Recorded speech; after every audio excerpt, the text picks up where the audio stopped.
स्वागत है नए सत्र में। मैं शारीरिक शिक्षा के इस वर्ष के जो विषय हैं उनके संदर्भ में आपसे बात कर रहा हूं और जो हमारा पहला चैप्टर है वो आपके साथ शेयर करूंगा, अध्याय 1। तो सबसे पहले कौन कौन से अध्याय हैं इस विषय में हम बात करेंगे। 10 अध्याय आपके इस साल आपके पास सिलेबस में रहने वाले हैं। पहला है खेलों में योजना, प्लानिंग इन स्पोर्ट्स। दूसरा है खेल व पोषण। तीसरा है योग व जीवन शैली। चौथा है विशेष आवश्यकता वाले बच्चों के लिए शारीरिक शिक्षा एवं खेलकूद। पांचवा खेलों में बच्चे तथा महिलाएं। छठा खेलों में परीक्षण तथा मापन। सातवां शरीर क्रिया विज्ञान तथा खेलों में चोटें। आठवां जीव यांत्रिकी एवं खेलकूद। नवां मनोवैज्ञानिक और खेल।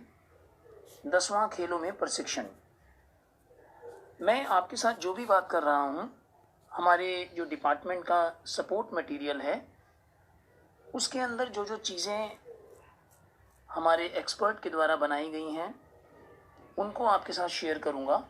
जो सहायक सामग्री शिक्षा निदेशालय दिल्ली सरकार ने बनाई है उसी के अनुसार आपके साथ पहला चैप्टर और अन्य चैप्टरों को डिस्कस करूँगा।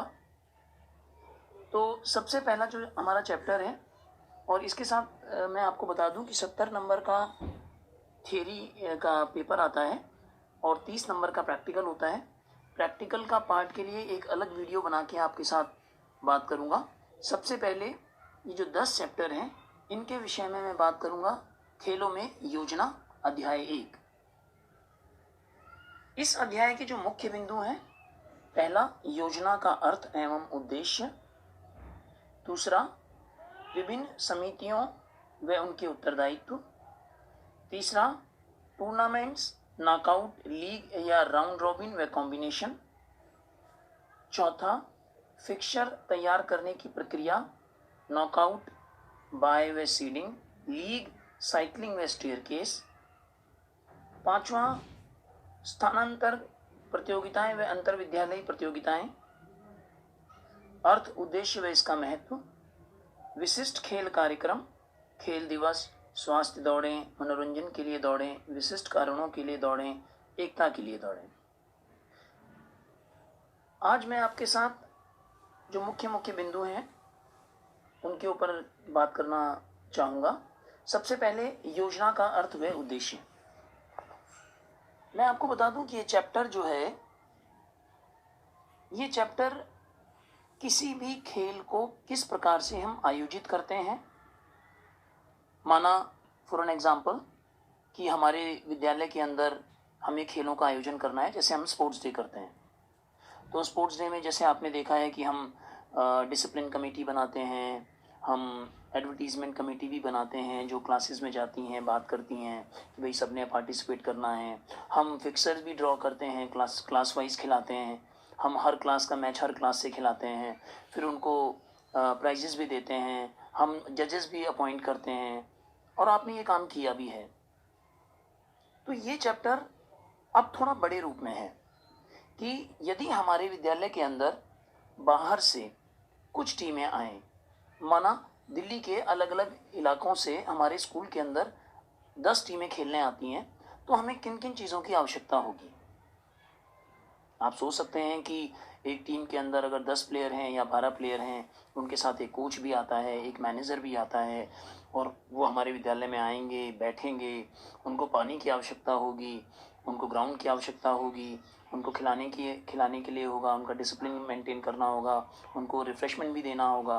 तो ये जो चैप्टर है ये चैप्टर इसी प्रकार का है कि अब थोड़ा सा और ऊपर की ओर देखते हैं कि यदि हम दिल्ली का कोई खेल आयोजन कर रहे हैं और आपके विद्यालय में हम उस खेल का आयोजन कर रहे हैं और वहाँ पर पंजाब की टीम आती है, वहाँ पे उत्तर प्रदेश की टीम आती है, छत्तीसगढ़ की टीम आती है, उत्तराखंड की टीम आती है, हरियाणा की टीम आती है, बिहार की टीम आती है, वगैरह वगैरह। हमारे जितने भी राज्य हैं उन सभी की टीमें आती हैं, या यूटी है केंद्र शासित प्रदेश, उनकी भी टीमें आती हैं और हमारे विद्यालय में रुकती हैं। या हमारे विद्यालय में जगह नहीं है तो हम कहीं और दूसरे विद्यालय में उनकी रुकने का प्रबंध करते हैं। तो किन किन चीज़ों की हमें आवश्यकता पड़ेगी ये जो हमारा चैप्टर है ये उसी विषय में है। खेलों में योजना, प्लानिंग बनाना है। हमें योजना बनानी है कि किस प्रकार से हम एक खेल का आयोजन कर रहे हैं और वो सफल हो जाए, क्योंकि बाहर से टीम आ रही हैं, वो खेलेंगी भी, वो रहेंगी भी, वो खाना भी खाएंगी, है ना। वो बहुत दिन तक उनके लिए जो जिन जिन चीज़ों की आवश्यकता होगी वो हमें देखना पड़ेगा। गर्मी में आ रही हैं, सर्दी में आ रही हैं, सर्दी में आ रही हैं तो गर्म पानी की आवश्यकता है, गर्मियों में आ रही हो तो पंखों की आवश्यकता है, कूलर की आवश्यकता है, बेडिंग की आवश्यकता है, उनको नहाने के लिए बकेट भी चाहिए, मग्गे भी चाहिए, है ना, ट्रांसपोर्ट भी चाहिए, आने जाने के लिए रेलवे स्टेशन में आएंगे तो हम उनको लेने भी जाएंगे। तो इन सभी चीज़ों को हमें देखना है कि किस प्रकार से हम किसी भी खेल का आयोजन यदि करते हैं। माना आप आईपीएल का आयोजन कर रहे हैं, माना आप इंडियन प्रीमियर लीग का आयोजन कर रहे हैं, या आईसीएल का आयोजन कर रहे हैं, फुटबॉल का या कबड्डी का आयोजन कर रहे हैं, और अलग अलग टीमें कबड्डी की पूरे हिंदुस्तान से आपके पास खेलने के लिए आ रही हैं, तो किन किन चीज़ों की आवश्यकता पड़ेगी और किस प्रकार से आप उस आयोजन समिति में हैं और वो आपको वो आयोजन सफल बनाना है, इस विषय में हम यहाँ पर आज बात करेंगे। तो सबसे पहला है योजना का अर्थ। हरे ने कहा है, हरे एक व्यक्ति हैं जो प्लानिंग के विषय में जिन्होंने कहा है कि योजना व्यक्तित्व तथा खेल प्रदर्शन के निरंतर विकास को सुनिश्चित करने तथा उच्च प्रदर्शन प्राप्त करने में खिलाड़ी को योग्य बनाने की एक महत्वपूर्ण विधि है। यानी कि हम खिलाड़ियों का उच्च प्रदर्शन कर पाएं और निरंतर उसका विकास कर पाएं, ये एक प्लानिंग है। ये हम खिलाड़ी की प्लानिंग कह रहे हैं। अगर हमें खिलाड़ी के लिए प्लान करना है तो हमें खिलाड़ी के लिए ट्रेनिंग का प्लान करना पड़ेगा कि वो किस तरीके से अच्छी ट्रेनिंग करे कि वो उच्च प्रदर्शन कर पाए। और खेल कार्यक्रमों में योजना में धन, समय व उपकरणों की उपलब्धता के अलावा मानवीय सहयोग जैसे कर्मचारी, अधिकारी व खेल विशेषज्ञ की आवश्यकता पड़ती है। उन्हीं के आधार पर योजना बनाई जाती है। अब हम अगर, जैसे मैंने आपसे कहा था कि स्पोर्ट्स का कोई भी ऑर्गेनाइजेशन हम कर रहे हैं तो वहाँ पे पैसे की ज़रूरत है, समय की ज़रूरत है, इक्विपमेंट की ज़रूरत है, हमें लोग भी चाहिए ना, अधिकारी चाहिए, खेल खिलाने वाले चाहिए, ग्राउंड बनाने वाले चाहिए, हमें ट्रांसपोर्ट मैनेजमेंट के लिए चाहिए, हमें फूड कमेटी चाहिए, हमें अलग अलग तरह के लोगों की आवश्यकता पड़ेगी, तभी हमारी योजना सफल हो पाएगी। तो योजना का जरूरत क्या है, योजना का उद्देश्य क्या है, क्योंकि पहला बिंदु कहता है योजना का अर्थ और उद्देश्य क्या है। देखिए, उद्देश्य है कि जो अलग अलग लोग ताल बिठा रहे हैं, जो खाना कमेटी में है, जो हमारा ट्रांसपोर्ट कमेटी में है, जो हमारा इक्विपमेंट कमेटी में है, ग्राउंड मैनेजमेंट कमेटी में है, ऑफिशिएटिंग करवा रहा है, जो सबके साथ तालमेल बिठाना है, अच्छा तालमेल हमारा स्थापित हो जाए, इसलिए हम एक योजना बनाते हैं। हर कमेटी का एक हेड बना देते हैं। जैसे आपकी क्लास से हमने, आपको याद होगा लास्ट ईयर भी जब हमने प्लानिंग किया था तो अलग अलग लोगों को अलग अलग चीज़ें डिप्यूट की थी और उनके ऊपर एक हेड बनाया था जो सबको मॉनिटर करता है, तो वो सबसे अच्छा तालमेल स्थापित करने में सहायता प्राप्त होती है। अच्छा नियंत्रण रहता है, सभी के ऊपर ठीक प्रकार से हम नियंत्रण कर पाते हैं। अब अलग अलग लोग अलग अलग काम कर रहे हैं तो किसी के ऊपर ज़्यादा प्रेशर नहीं रहता। अब पानी की जिम्मेदारी हमने किसी को दी स्पोर्ट्स डे के दिन कि भाई 4 लड़के हैं या 4 लड़कियां हैं, आपका जिम्मेदारी है कि बच्चे पानी पीने के लिए इधर उधर ना जाएं, आपको सारे मयूर जग भर के रखने हैं और बच्चे अगर पानी पियेंगे तो ग्राउंड में ही पियेंगे, कोई अनुशासनहीनता ना हो। तो हर व्यक्ति को अगर अलग अलग जिम्मेदारी दी जाती है तो दबाव कम रहता है, गलती की संभावना भी कम रहती है, क्योंकि अलग अलग लोगों को अलग अलग जिम्मेदारी दे दी गई है। तो एक आदमी केवल अपनी ही कमेटी के विषय में सोचता है, ना वो दूसरी कमेटी में इंटरफेयर करता, और वो अपनी कमेटी के लिए रिस्पॉन्सिबल भी रहता है, तो इसलिए गलतियों की संभावना कम रहती है। समय, धन और साधनों की बर्बादी नहीं होती है। अगर हमारे पास ठीक से प्लानिंग है तो हमें पता है कि 8 बजे कहाँ पर मैच होना है, कौन से ग्राउंड में होना है, कौन उनको लेके जाएगा, उनको बार बार बुलाने की आवश्यकता नहीं पड़ेगी, पैसा भी कम लगेगा, साधन भी कम लगेंगे और समय भी हमारा कम लगेगा। निर्णय लेने की प्रक्रिया को प्रोत्साहन देना, हम जब अलग अलग कमिटीज बना देते हैं, अलग अलग उनके हेड बना देते हैं, तो इससे क्या होता है, लीडरशिप क्वालिटीज निकल के आती है। आपने देखा होगा कि आपके विद्यालय में जब स्पोर्ट्स डे होता है या एनुअल डे होता है तो अलग अलग कमेटियां बनाई जाती हैं बच्चों की, और उन कमेटियों में एक एक हेड बना दिया जाता है, जिससे कि उनके अंदर एक लीडरशिप क्वालिटी, निर्णय लेने की प्रक्रिया को हम प्रोत्साहित करते हैं। रचनात्मकता को बढ़ावा मिलता है। अब क्रिएटिविटी हर बच्चे के अंदर अलग है। ऐसा नहीं है कि हम आपको पढ़ा रहे हैं या हम आपको फैसिलिटेट कर रहे हैं तो हम ही ज़्यादा जानते हैं, ऐसा बिल्कुल नहीं है। जब हम बच्चों को अलग अलग कमिटीज़ में रखते हैं या हम किसी भी खेल आयोजन में अलग अलग कमिटीज़ बनाते हैं तो उनके द्वारा हर आदमी अच्छे से अच्छा करना चाहता है। जैसे आपको कोई जिम्मेदारी देते हैं तो आप भी अच्छे से अच्छा करना चाहते हैं, तो रचनात्मकता को बढ़ावा मिलता है। सभी साधनों का प्रयोग प्रभावशाली होता है और लाभकारी होता है।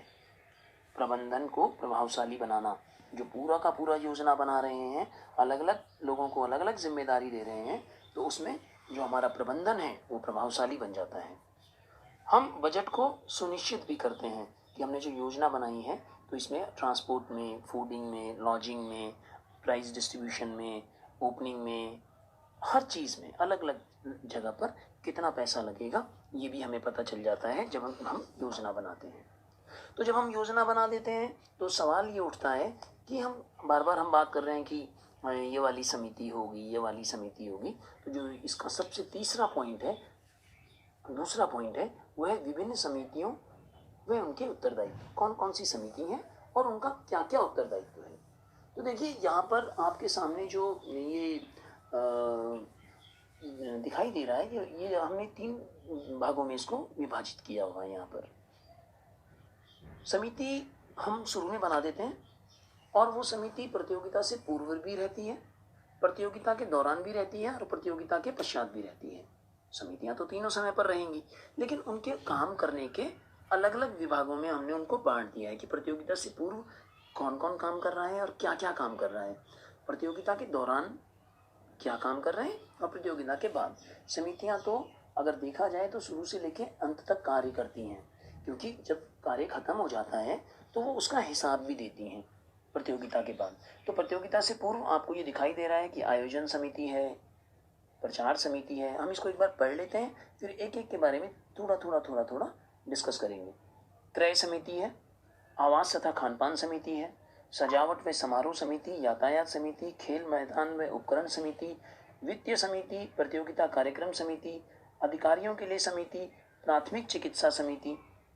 ये समिति आपको प्रतियोगिता के दौरान भी दिखाई दे रही होंगी, क्योंकि यहाँ पर प्रतियोगिता के दौरान प्राथमिक चिकित्सा है, उससे पूर्व नहीं है, क्योंकि जब प्रतियोगिता हो रही है तो प्राथमिक चिकित्सा समिति की आवश्यकता प्रतियोगिता के दौरान है। सजावट समारोह समिति प्रतियोगिता के दौरान है, ये प्रतियोगिता से पूर्व नहीं है। उद्घोषणा समिति प्रतियोगिता के दौरान ही इसकी आवश्यकता पड़ती है। ठीक है। इसके बाद प्रतियोगिता के बाद पुरस्कार वितरण समिति की आवश्यकता होती है, क्योंकि प्रतियोगिता के दौरान हम पुरस्कार को नहीं बांटते हैं। तो ये ऐसी बहुत सारी समितियां हैं जो अलग अलग समय पर अलग अलग तरीके से काम करती हैं। तो हमें केवल एक कॉन्सेप्ट क्लियर होना चाहिए कि हमें कौन कौन सी समिति हैं और कहाँ कहाँ पर कौन कौन सा काम करती हैं। तो हम थोड़ा हर एक समिति के बारे में यहाँ पर बात करेंगे। जैसे कि आयोजन समिति का अर्थ क्या है।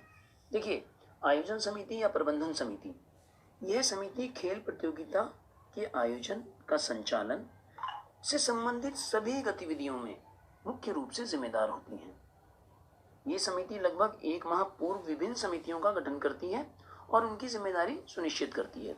अब देखिए, ये समिति, जैसे हम ओलंपिक की बात करें, माना आप ओलंपिक की बात कर रहे हैं या एशियन गेम्स की बात कर रहे हैं, समितियां तो वहाँ 1 साल 2 साल पहले बन जाती हैं, क्योंकि आयोजन बहुत बड़ा है, बहुत सारे लोगों ने आना है, बहुत सारे लोगों के बारे में वहाँ पर बात करेंगे हम।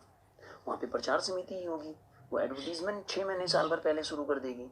क्रय समिति होगी, वो परचेज करना शुरू कर देगी, वो सारे स्टेडियम बनाना शुरू कर देगी, वो होटलों में जहाँ उनको रहना है खिलाड़ियों को, या एक जो कॉमनवेल्थ विलेज या हम ओलंपिक विलेज बोलते हैं जिसको, उनको बनाना शुरू कर देगी। तो समितियाँ बहुत पहले से काम करना भी शुरू कर देती हैं, और वो कैसे काम करती हैं ये आपको हम बात कर रहे हैं। प्रचार समितियाँ क्या करती हैं, 3 से 4 हफ्ते पहले जैसे न्यूज़पेपर में देना शुरू कर देती हैं। आपने देखा होगा टीवी में आईपीएल के बारे में आता है कि इतनी तारीख से इतनी तारीख तक आईपीएल शुरू हो रहा है, आप देखिए इसका मैच है। वो अलग अलग टीमों को द्वंद्व के रूप में, लड़ाई के रूप में दिखाते हैं कि लोग ज़्यादा से ज़्यादा इसको देखें, प्रचार हो, क्योंकि ज़्यादा से ज़्यादा वो लोग जाएंगे, ज़्यादा टिकट बिकेगा, ज़्यादा आमदनी होगा। तो प्रचार समिति का काम है ये आयोजन को सफल बनाना, ज़्यादा से ज़्यादा लोगों को इस कार्यक्रम को या इस खेल को दिखाना। क्रय समिति का जो कार्य होता है कि प्रतियोगिता में जो प्रयोग होने वाली वस्तु हैं या उपकरण हैं उन्हें पहले से खरीद लेना चाहिए, उन्हें ठीक प्रकार से निरीक्षण करना चाहिए, उनको देख लेना चाहिए कि इनका स्टैंडर्डाइज है कि नहीं है, जो इंटरनेशनल स्टैंडर्ड है उसको ये मेंटेन करते हैं कि नहीं करते, कहाँ पर किस चीज़ की आवश्यकता पड़ेगी, कौन सा खेल हम खेल रहे हैं, हॉकी है तो हॉकी फील्ड्स में हैं, गार्ड्स हैं, बहुत सारी चीज़ें हैं, इक्विपमेंट, बहुत सारे उपकरण हैं, उन उपकरणों का वो खरीदते हैं जिनकी आवश्यकता प्रतियोगिता के दौरान होती है। अब आती है कार्यक्रम समिति जो कार्यक्रम तैयार करती है प्रतियोगिता का। प्रतियोगिता कार्यक्रम समिति क्या है?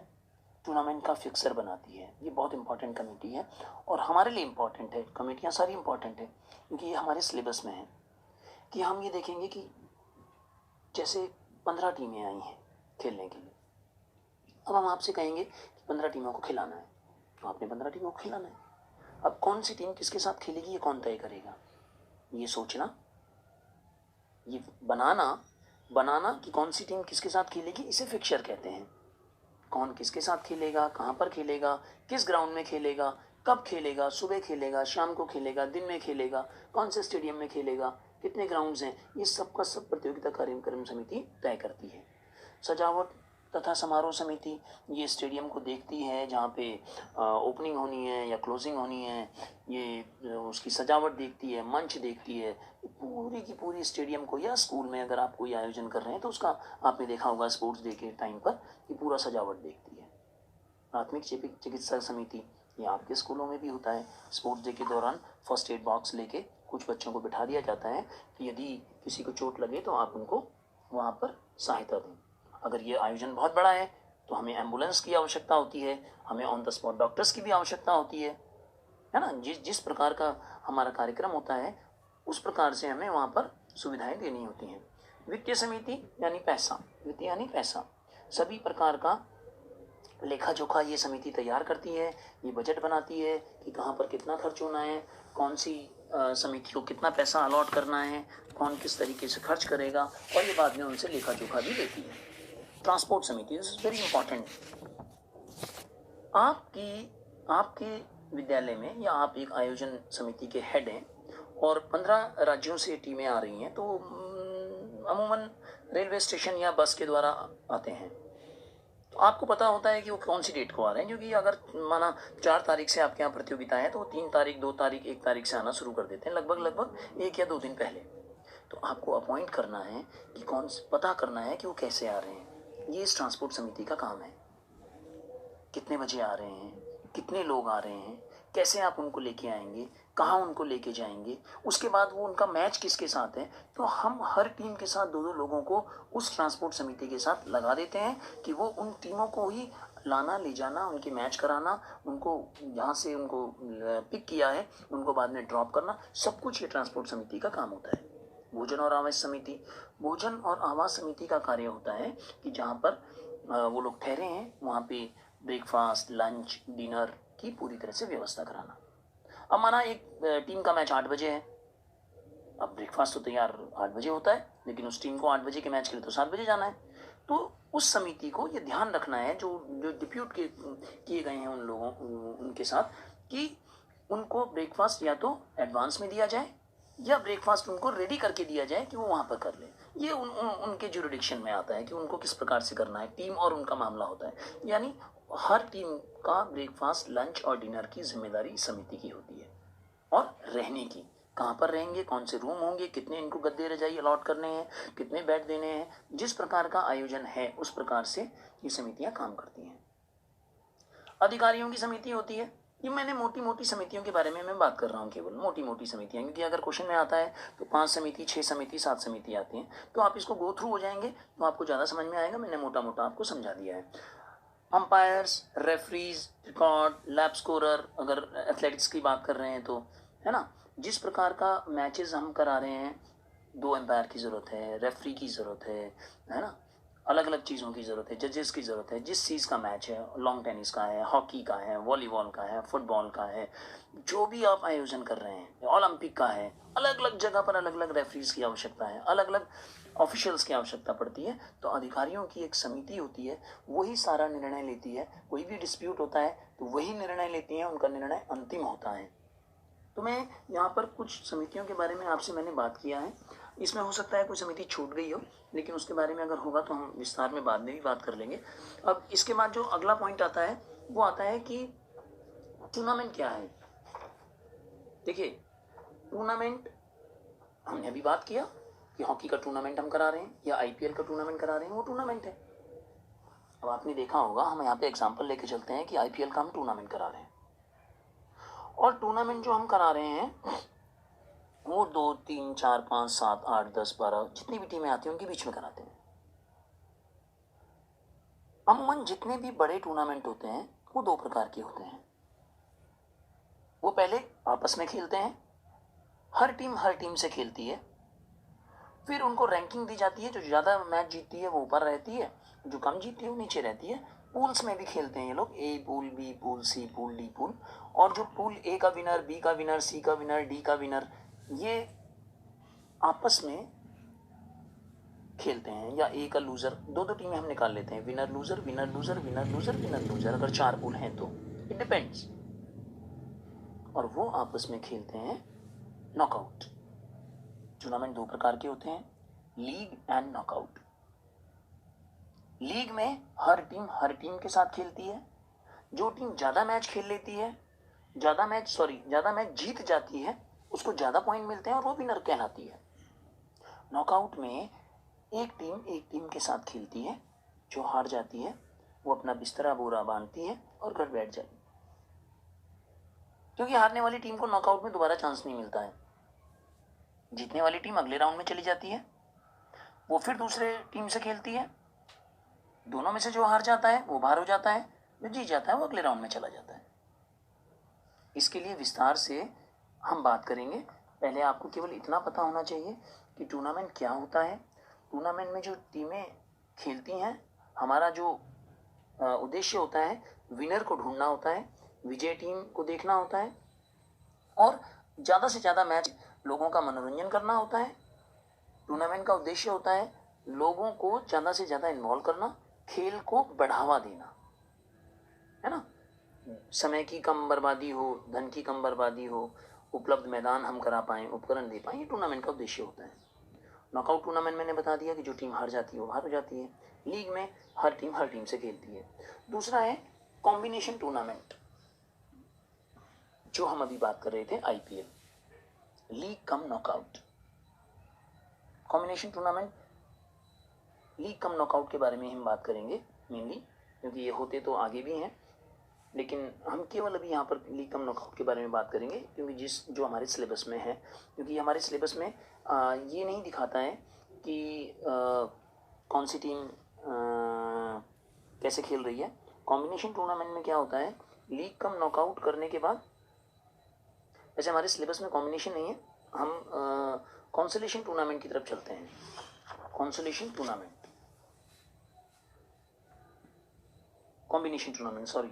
कॉम्बिनेशन लीग कम नॉकआउट मैं आपको बता चुका हूँ। इसके बाद है फिक्सर तैयार करने की प्रक्रिया, नॉकआउट, बाय व सीडिंग, लीग, साइकिलिंग व स्टेयर केस। ये मैं आपको कोशिश करूँगा कि अभी ब्लैक बोर्ड में आपको बताऊँ कि किस प्रकार से जो टीमें आई हैं, 5, 8, 10, 12 जो भी टीमें आई हैं वो किस प्रकार से खेलती हैं, नॉकआउट में कैसे खेलती हैं और लीग में कैसे खेलती हैं। अब हम बात करेंगे अंतर विद्यालय और हमारा जो अंतर विद्यालय और बाह्य विद्यालय जो खेल हैं, इनके बारे में हम बात करेंगे। इंट्रामुरल एंड एक्स्ट्रामुरल, बाह्य प्राचीर और अंतः प्राचीर भी इन्हें हम कहते हैं। यहाँ पे थोड़ा स्पेलिंग मिस्टेक्स होगा, इसकी तरफ ध्यान मत दीजिएगा। संस्थान अंतर्गत प्रतियोगिताएं, संस्थान अंतर्गत का अर्थ है संस्था के अंदर, जैसे आप स्कूल के अंदर खेलते हैं। यदि आप कोई भी प्रतियोगिता स्कूल के अंदर खेल रहे हैं, जैसे हम स्पोर्ट्स डे कहते हैं, उन्हें हम इंट्रामुरल कहते हैं।